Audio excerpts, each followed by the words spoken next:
Good morning सभी लोगों को नमस्ते। आज फिर से हम बुक रीडिंग के सेशन में हैं और आज हमारे पास बुक है आईबीओ फील्ड गाइड और उसमें 5 बेसिक्स बताए गए हैं इस बिजनेस को सही तरीके से रन कराने के लिए। उसमें से हम दूसरा बेसिक पढ़ रहे हैं अभी, संपर्क तथा आमंत्रण। इससे पहले हम एक पहला बेसिक पढ़ चुके हैं लिस्ट मेकिंग का। तो अभी हम संपर्क तथा आमंत्रण पर बात करते हैं। यह दूसरा कदम है। इसमें आपके द्वारा तैयार की गई सूची के लोगों को संपर्क करके उनको प्लान देखने के लिए आमंत्रित किया जाता है। यह सर्वाधिक महत्वपूर्ण कार्य है क्योंकि आपके प्लान की सफलता अथवा विफलता इसी पर टिकी होती है। एक यही कार्य है जिसमें आपका निपुण होना अत्यंत आवश्यक है। आपका निपुण होना बहुत आवश्यक है कि आप किस प्रकार से लोगों को अपना प्लान दिखाने के लिए बुलाते हैं। उनको बुलाने से पहले उन्हें तैयार भी करना होगा कि क्या वो प्लान देखने के लिए तैयार हैं। क्योंकि जब तक उनका मानसिक स्तर आपके मानसिक स्तर से मिलेगा नहीं, तब तक बात बनेगी नहीं। और सबसे बड़ी बात है कि आपको अपने मानसिक स्तर को उनके मानसिक स्तर पर ले जाना है और आपको तैयारी करनी है कि किस तरह से वो ये प्लान देखने को तैयार हो जाए। एक यही कार्य है जिसमें आपका निपुण होना अत्यंत आवश्यक है। बाकी सारी जगह पर निपुण होना आवश्यक है, लेकिन इसमें अत्यंत आवश्यक है क्योंकि आप शुरुआत करने जा रहे हैं। याद रखें, लोगों को यदि बताया जाए तो वे जल्दी ही भूल जाते हैं, करके दिखाया जाए तो उन्हें याद रहता है, परंतु यदि उन्हें स्वयं करने का मौका दिया जाए तो वे इसमें निपुण हो जाते हैं। ये 3 बातें हैं। 3 में से हम क्या करते हैं? हम सिर्फ बता देते हैं, हम करके नहीं दिखाते। अगर करके भी दिखा दे तब भी हमारे सक्सेस होने की रेट जो है वो बढ़ जाती है। लेकिन अगर हम उन्हीं के हाथों से उससे करवाएं तो ये और जबरदस्त हो जाता है। इस काम को आप किस्मत के भरोसे नहीं छोड़ सकते। जबकि लोग आपको बताएंगे कि उन्हें यह सब सीखने की जरूरत नहीं है। वो कहते हैं अरे इसमें क्या सीखना है, ये कुछ सीखने की चीज है, तो हो गया, मैं कर लूंगा या मैं कर लूंगी। क्योंकि वे इसे कर सकते हैं, परंतु लोगों पर भूल कर भी विश्वास ना करें। एक अच्छा अपलाइन होने के नाते उन्हें यह करके दिखाएं, फिर उन्हें स्वयं इसे करने का मौका दें। जो लोग इस कदम में कमजोर होंगे उन्हें यहाँ इसकी भारी कीमत चुकानी पड़ सकती है। मतलब हमें कमजोर नहीं पड़ना है उनके आगे। उनको कहना है कि भाई सीखो, आपको सीखना होगा, तो उनसे ये काम करवाना ही है। अब किसी को आमंत्रित करते समय क्या बोलना है, यह सब पहले से एक कागज पर लिख लें। इसका एक उदाहरण नीचे दिया गया है।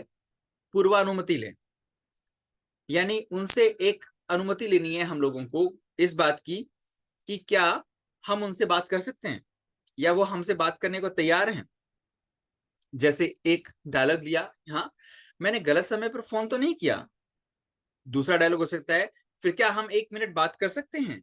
तो इससे आपने उनसे अनुमति ली, क्या हम उनसे बात कर सकते हैं या नहीं। उद्देश्य स्पष्ट करें। मैं अपने मित्र राज के साथ एक अंतरराष्ट्रीय बिजनेस प्रोजेक्ट पर काम कर रहा हूं। यानी आपने फोन पर ये बताने का प्रयास किया उनको कि मैं कुछ ऐसा काम कर रहा हूं। फिर उनके रुझान की जांच करें। इसमें अच्छा खासा पैसा है, क्या आप इसे देखना पसंद करेंगे। आप इनवाइट कर रहे हैं, आपने पूरी बात नहीं बताई है। आपने इंटरनेशनल बिजनेस प्रोजेक्ट का नाम लिया है और आपने बिल्कुल ये नहीं बताया कि आप नेटवर्क मार्केटिंग के बारे में बात कर रहे हैं। मुलाकात तय करें। जब उनसे बात हो जाए, वो इस बारे में हाँ करें, तो उनसे ये पूछें किस समय मिलना सही रहेगा। उनसे मिलने के लिए समय का कंट्रोल अपने हाथ में रखना है हम लोगों ने। इस सप्ताह की कौन सी शाम को आप कम व्यस्त हैं। हमें पता है कि वो पूरी तरह से व्यस्त है, उनके पास टाइम नहीं है। टाइम किसके पास है? किसी के पास नहीं है। लेकिन हमने उनसे पूछा कम व्यस्त कब हैं आप, क्या आप कुछ समय निकाल सकते हैं। ऐसा कह दिया तो उस उनके पाले में गेंद गई। वो अपनी तरफ से कोई बात बताएंगे, फिर पुष्टि करें। जब वो बता दें मिलने का समय मैं अपनी डायरी में लिख रहा हूं, क्या आपने भी नोट कर लिया। मतलब उन्हें इस बारे में बताएं, ये बहुत ही महत्वपूर्ण काम है और मेरा समय भी बहुत महत्वपूर्ण है। यदि हम लोग वास्तव में इसमें मिलेंगे तो हमें इससे बहुत फायदे हो सकते हैं। ये आपके कहने के तरीके से झलकना चाहिए। मिलने का समय मैं अपनी डायरी में लिख रहा हूं, क्या आपने भी नोट कर लिया है। तो साधारणतः आने वाली कुछ प्रतिक्रियाएं, इन बातों पर कुछ प्रतिक्रियाएं हमारे सामने आती हैं और वो प्रतिक्रियाओं को हम लोग देखते हैं। यह क्या है, सामने वाला व्यक्ति हमसे पूछ सकता है। अथवा कहीं ये एमएलएम तो नहीं। ऐसे में लोग एक सवाल खड़ा कर देते हैं और इस तरह से सवाल खड़ा करके वो हम पर जो है शक की निगाह से देखते हैं।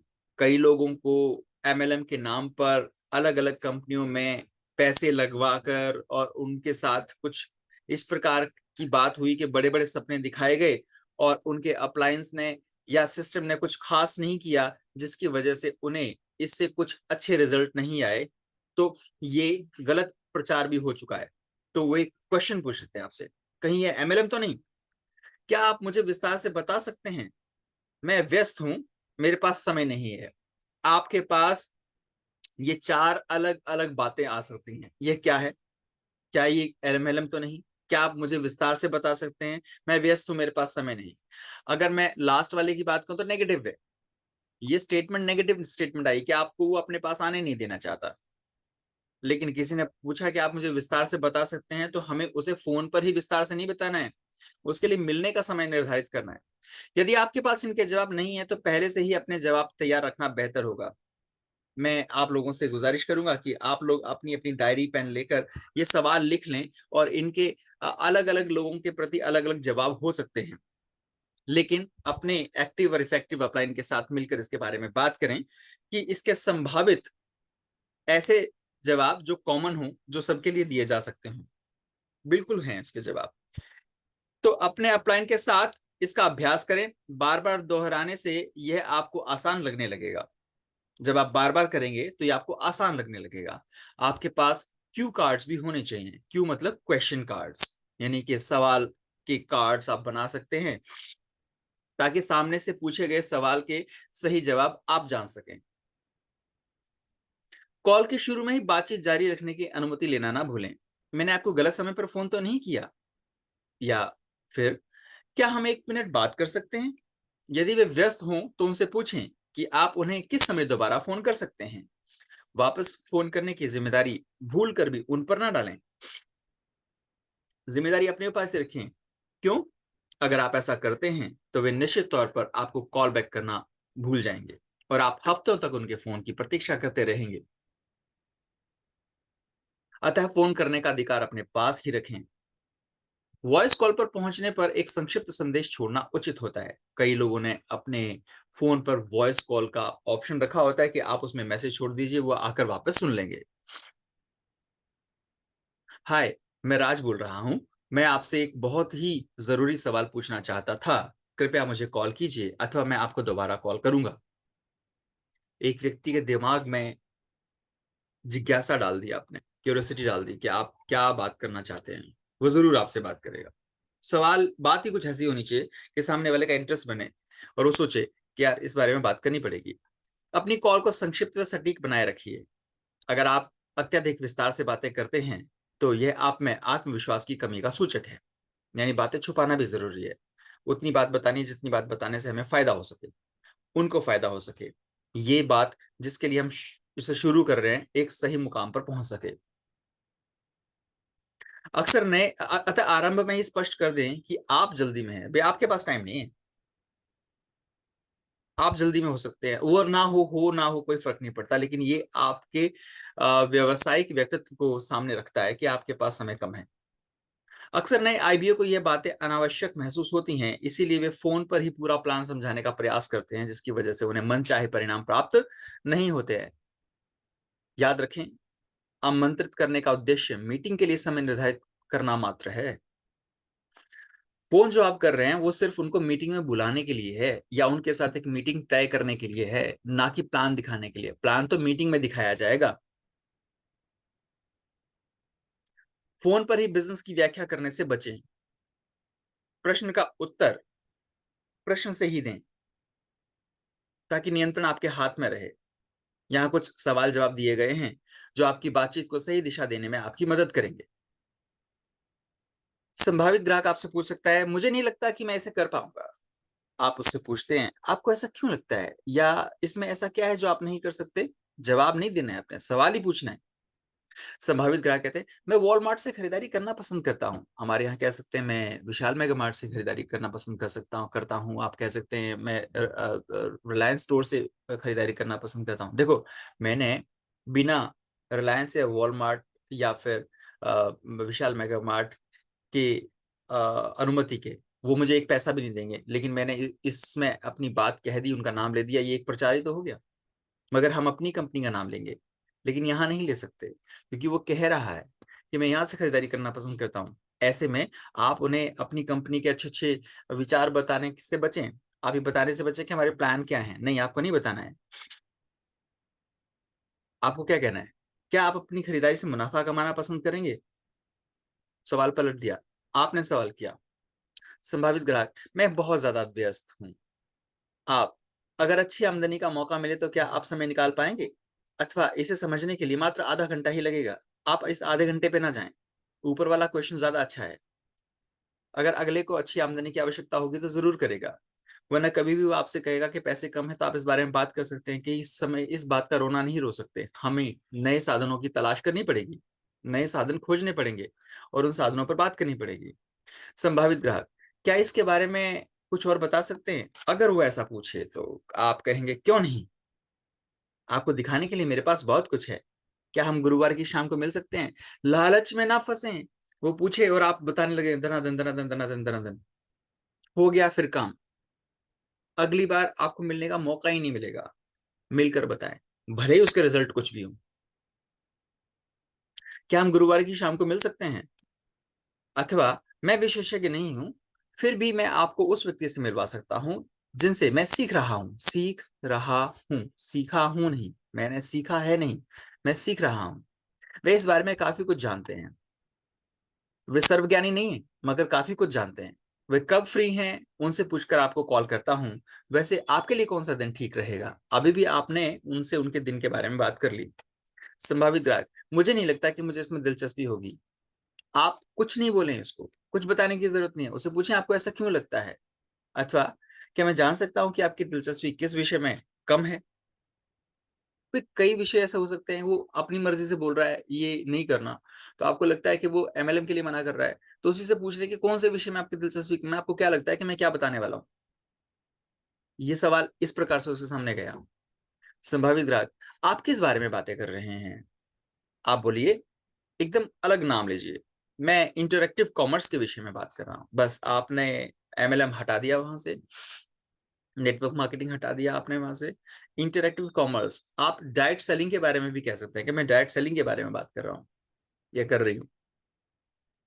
अथवा धन कमाने के बारे में। बाकी चुप।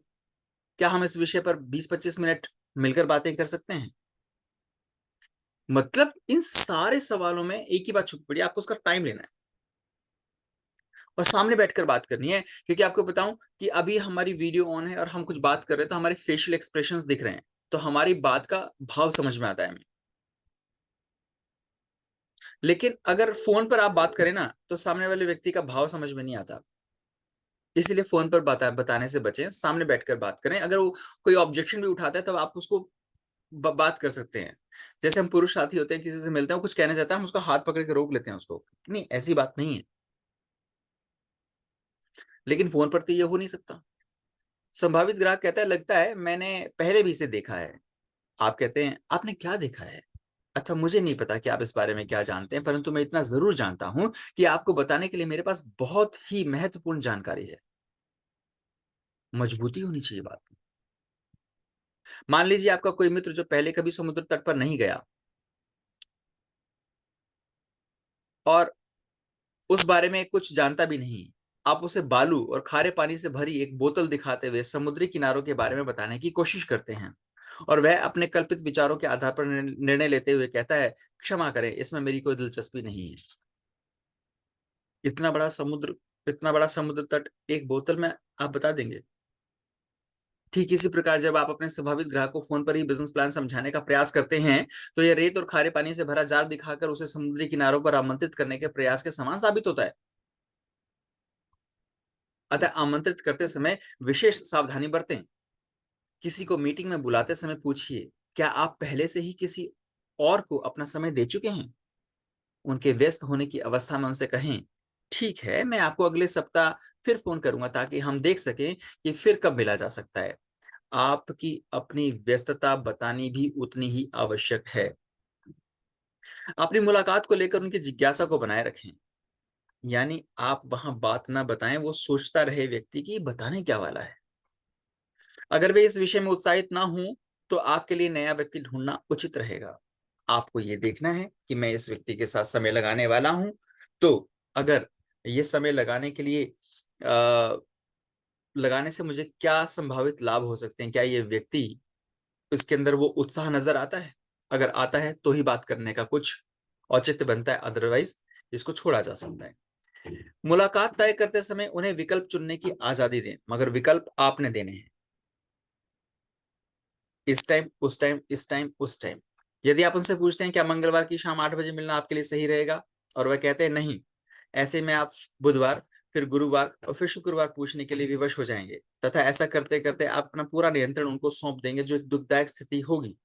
अतः बेहतर होगा उन्हें विकल्प दिए जाए। जैसे आपके लिए कौन सा दिन सही रहेगा, मंगलवार या फिर शनिवार?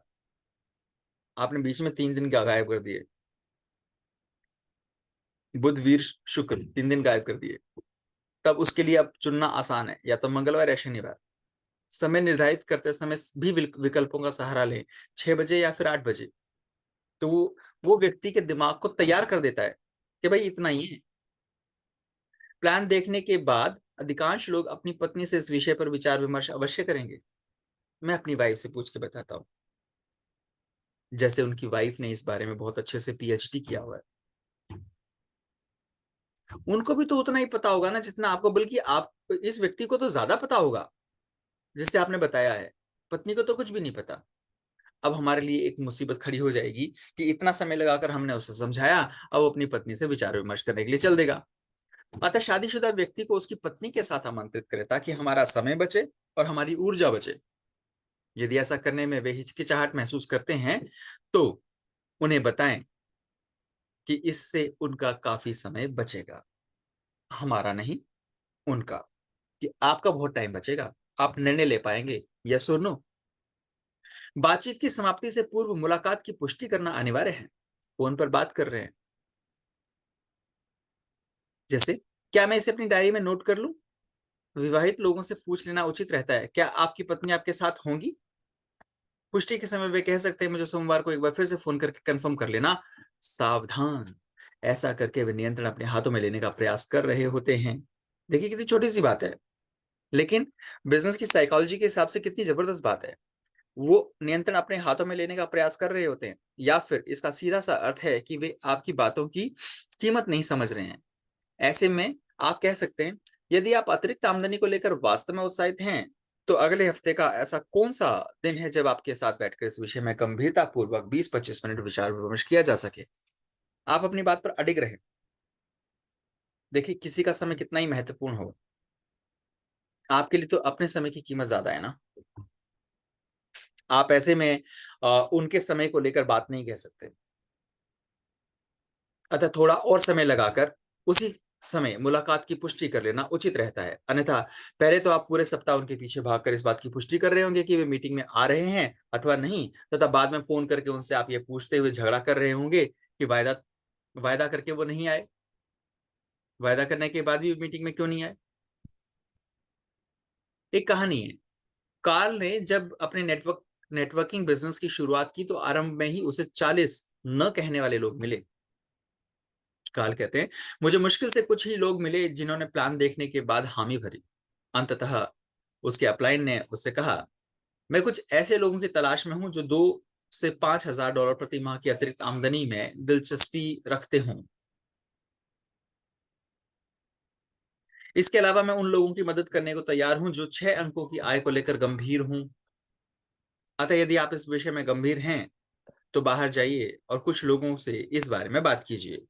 यानी कि कार्ल से उनके अपलाइन ने कहा कि कार्ल बाबू एक बात सुनो, कि अगर आप वास्तव में 2 से 5 हजार डॉलर प्रति माह कमाना की अतिरिक्त आमदनी चाहते हो और भविष्य में 6 अंकों की आय को लेकर गंभीर हूं, मैं ऐसे लोगों से बात करना चाहता हूं।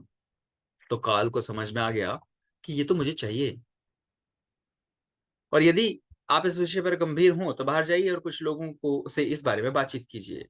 फिर कार्ल ने सोचा, यार और लोगों से बात करनी पड़ेगी, ऐसे तो बात बनेगी नहीं। सही बात है, मुझे कमाना है तो मैं और लोगों से बात करता हूँ। कार्ल ने ऐसा ही किया। जब लोग उससे सवाल पूछते तो वह जवाब देता, मैं आपको विस्तार से नहीं बता पाऊंगा, इसके लिए मुझे अपने सहयोगी से आपकी मुलाकात करानी होगी। अगर आप गंभीर हैं तो उनसे समय लेकर मैं आपकी मुलाकात कराने का प्रयास कर सकता हूँ। क्योंकि यहाँ पर कार्ल खुद ही ज्यादा समझदार नहीं बने। कार्ल ने समझदारी इसमें दिखाई कि मुझसे ज्यादा तरीका मेरे अपलाइन के पास है, क्योंकि उन्होंने बहुत सारे लोगों के साथ इस बात का अनुभव लिया है, तो मैं उनसे मिला देता हूँ। परिणाम स्वरूप काल को आशाजनक परिणाम मिलने आरंभ हो गए। हमने यहाँ बात की कि हमने उनको समय देने की बात की, थोड़ा और समय लगाकर उसी समय मुलाकात की पुष्टि कर लेना उचित रहता है। अन्यथा पहले तो आप पूरे सप्ताह उनके पीछे भागकर इस बात की पुष्टि कर रहे होंगे कि वे मीटिंग में आ रहे हैं अथवा नहीं, तथा बाद में फ़ोन करके उनसे आप ये सवाल पूछते हुए झगड़ा कर रहे होंगे कि वायदा करने के बाद भी वे मीटिंग में क्यों नहीं आए? शुरुआती दौर में अपने अपलाइन की अनुमति से आप भी ऐसा कर सकते हैं। कैसा कर सकते हैं? जैसे काल ने किया। ये विधि कामयाब होती है, क्योंकि अक्सर लोग अनजान लोगों पर अधिक भरोसा करते हैं। ऐसे समय में अपने सहयोगी का सही ढंग से परिचय कराने, यानी कि एडिफिकेशन एडिफिकेशन सतीश पंडित जी की एक ऑडियो यूट्यूब पर अवेलेबल है, और उस एडिफिकेशन को ठीक से पढ़ें, और उसमें अपने प्रोडक्ट, अपनी कंपनी के प्रोफाइल, उसके प्लान, उसके इनकम प्लान, और उस व्यक्ति जो हमारे अपलाइन है जिनसे हम मिलाना चाहते हैं, उनकी एक सही जानकारी, एक सही परिचय जो तारीफ के हिसाब से हो, वो की जाए, ताकि एक व्यक्ति का, सामने वाले व्यक्ति का, उस हमारे मिलने वाले उस व्यक्ति, प्रोडक्ट और कंपनी, प्रोफाइल, इनकम के बारे में रुचि जागे। ऐसे समय में अपने सहयोगी का सही ढंग से परिचय कराने तथा संभावित ग्राहक की नजर में उनकी स्वस्थ छवि को विकसित करने का जिम्मा आपका ही है। बस ले गए, इनसे मिलो जी, ये हमारी पुष्पा मैडम, और जो है ये बिजनेस कर रही हैं, बाकी सारे आपको ये बताएंगी। हो गया, बस इतना ही। ये तो बहुत गलत है। बताएं कि पुष्पा मैम क्या है, ये क्या कर रही हैं, इनके पास कितनी जानकारी है, आप इनसे कितने प्रभावित हैं, जब लोग इनसे मिलते हैं तो लोग इनसे कितने खुश होते हैं मिलकर, ये लोगों के जीवन में किस प्रकार के बदलाव कर रही हैं, इनकी क्या अहमियत है, क्या महत्व है, थोड़ा सा इनके बारे में बात करें। एक महिमा मंडन जो सच है वैसा करें, ताकि सामने वाला व्यक्ति इनके प्रति सुनने के लिए खुद को प्रस्तुत कर दे। इसे थर्ड पार्टी अप्रोच कहा जाता है। नीचे इस विषय में और अधिक जानकारी दी जा रही है, लेकिन आपको मैं बताऊं कि ये जो थर्ड पार्टी अप्रोच है, इसको पूरा जीवन भर करेंगे क्या? थोड़ा समय में ही आपको इसके बारे में अपने अपलाइन का साथ छोड़ना होगा, क्योंकि कुछ समय के बाद आप भी अपलाइन बन जाएंगे। तो आपको जिम्मा लेना होगा, खुद ही तैयार करके, खुद ही सीख कर, लोगों से बातचीत करके, जिसे ऑब्जेक्शन हैंडलिंग कहते हैं, जिसको ट्रबल शूटिंग कहते हैं। लोगों की जो परेशानियां हैं उनको आपको रिजॉल्व करना आएगा। तो आपको भी वही काम जल्दी से करना है, पर अभी आप थर्ड पार्टी अप्रोच कर सकते हैं। नीचे इस विषय में और अधिक जानकारी दी जा रही है। मान लीजिए आप अपने किसी वरिष्ठ अधिकारी को इसके बारे में बताना चाह रहे हैं, तो आप कह सकते हैं, मैंने आपसे बहुत कुछ सीखा है, इसीलिए मैं आपकी इज्जत करता हूँ। मैंने एक बहुत ही बढ़िया व्यवसायिक अवसर देखा है, इसमें अच्छी खासी आमदनी है। क्या थोड़ा सा समय निकालकर आप मुझे इस बारे में अपनी मूल्यवान सलाह देना पसंद करेंगे? देखिए, आपने एक व्यक्ति को जो आपका सीनियर है, उसको भी आपने ये बताया। बताने का तरीका कितना जबरदस्त है। तो आपने ये चीज उनसे पूछ ली। अब वो आदमी सोचेगा, हाँ यार, ये मेरी भी इज्जत करता है, ठीक है ठीक है, मेरे पास इतनी समझ है, मैं जरूर बताऊंगा इसके बारे में। तो वो तो तैयार हुए, और आपका काम हो गया, आपने उनको प्लान दिखाने के लिए तैयार कर दिया। बेहिचक आमंत्रित करें, क्या आप पैसा कमाने के अन्य तरीकों पर गौर करते हैं? एक सवाल, मेरे पास अतिरिक्त पैसा बनाने की एक अच्छी योजना है, क्या आप इसके बारे में जानना पसंद करेंगे? एक और सवाल। इन सवालों को दोहराते जाइए किताब में से पढ़ के। आप इनके बारे में सोचें, इन सवालों के बारे में, कि सामने वाला व्यक्ति आएगा, मैं उसको वैसे सवाल पूछूंगा। यानी अगर कोई बॉलर है, तो सामने जो बैट्समैन है उसको देखकर बॉल फेंकता है कि किस प्रकार से ये व्यक्ति आउट हो जाएगा, मेरे जाल में फंस जाएगा। तो आपने भी लोगों को आउट करके अपने पाले में लेना है। सवाल वैसे होने चाहिए। क्या आप एक ऐसे अंतरराष्ट्रीय बिजनेस प्रोजेक्ट को देखना पसंद करेंगे जो वॉलमार्ट से भी बड़ा होने की क्षमता रखता है? ओह, कंपनी कितना बड़ा कर। क्या आप व्यवसायिक अवसरों पर नजर डालते हैं? फिर ये इससे पता लग जाएगा उस व्यक्ति का रुझान कि वो पैसा कमाने के बारे में कितना सोचता है। क्या आप किसी ऐसी कंपनी के बारे में जानते हैं जो अपने उत्पादों की खरीद पर आपको पैसा कमाने का अवसर भी प्रदान करती हो? मतलब आप एक सिस्टम बता रहे हैं कि आप सामान खरीदें, पैसा भी कमाएं। यदि पैसा ठीक हो और आपकी योजना में फिट बैठता हो, तो क्या आप एक अच्छे व्यवसायिक अवसर को देखना पसंद करेंगे? इससे एक व्यक्ति की जिज्ञासा, रुझान और इस माइंडसेट के बारे में पता लग जाता है कि वो चाहता है क्या पैसा कमाना, नहीं। मेरा एक मित्र अपने व्यवसाय के लिए एक समझदार तथा मेरा एक मित्र अपने व्यवसाय के लिए समझदार तथा महत्वाकांक्षी लोगों की तलाश में है। Third party approach. आपने उस व्यक्ति से सवाल पूछा, क्या तुम समझदार और महत्वाकांक्षी हो? लेकिन सीधे नहीं, इनडायरेक्टली। हाँ कर सकता है वो। आई कॉमर्स से कैसे पैसा बनाया जाए, यह बताने के लिए एक महत्वपूर्ण व्यक्ति रविवार को शाम को मेरे घर आ रहे हैं। क्या आप इसे जानने में दिलचस्पी लेना पसंद करेंगे? हो सकता है। आपको तो सीरियस लोग चाहिए, ऐसे लोग चाहिए जो सीरियसली आपकी बात सुनना पसंद करें। मैं आपसे कोई वादा नहीं कर सकता हूं। मेरा एक मित्र अपने अंतर्राष्ट्रीय व्यापार का विस्तार कर रहा है। वायदा नहीं कर सकता हूं मतलब कि आपसे ये वायदा नहीं कर सकता कि आप इतने पैसे कमा ही लेंगे। ये तो आपके ऊपर है। मैं थोड़ी आपको कमा कर दूंगा, आप कमाएं। मेरा एक मित्र अपने अंतर्राष्ट्रीय व्यापार का विस्तार कर रहा है। क्या आप मेरे साथ एक बिजनेस में सहभागी बनना यानी कि पार्टनर बनना पसंद करेंगे? मैंने इसे देखा तो मुझे आपका ख्याल आया कि आप इसके लिए बेहतर फिट हैं। मैं चाहूंगा कि आप इसे करके देखें। कोई भी काम करके देखने के बाद ही एक निर्णय लिया जा सकता है कि हम उसे कर सकते हैं या नहीं। पुष्टि जरूरी है। वायदे के पक्के लोगों को मैं पसंद करता हूं। मुझे ऐसे लोग अच्छे लगते हैं जो अपने वायदे को पूरा करते हैं। मैं आपके लिए जगह रखूं? क्या आपका आना तय है? आप मात्र जानना चाहते हैं या वाकई में कोई दिलचस्पी रखते हैं? मैं अपनी डायरी में नोट कर रहा हूं। क्या आपने भी नोट कर लिया? यह आप दोनों के लिए महत्वपूर्ण है। क्या आपकी श्रीमती जी भी साथ आएंगी? क्या महत्वपूर्ण निर्णय लेने में आप उन्हें भी साथ रखते हैं? उन्हें भी साथ लाएंगे तो आपका बहुत सा समय बचेगा। क्या अपने लिए जरूरी सभी फैसले आप स्वयं करते हैं या जो करता है तो उसे भी साथ लाएं? याद रखें, शायद कहने वाले कभी नहीं आएंगे तथा हाँ कहने वालों का 50% ही वहां होगा। वो भी 100% नहीं मान सकते हम। थैंक यू सो मच मेरा साथ देने के लिए। और इस वीडियो को लोगों के साथ शेयर करें, आगे बढ़ाएं। हो सकता है उनके लिए काफी लाभकारी हो। फिर मिलते हैं नेक्स्ट वीडियो में। Thank you so much.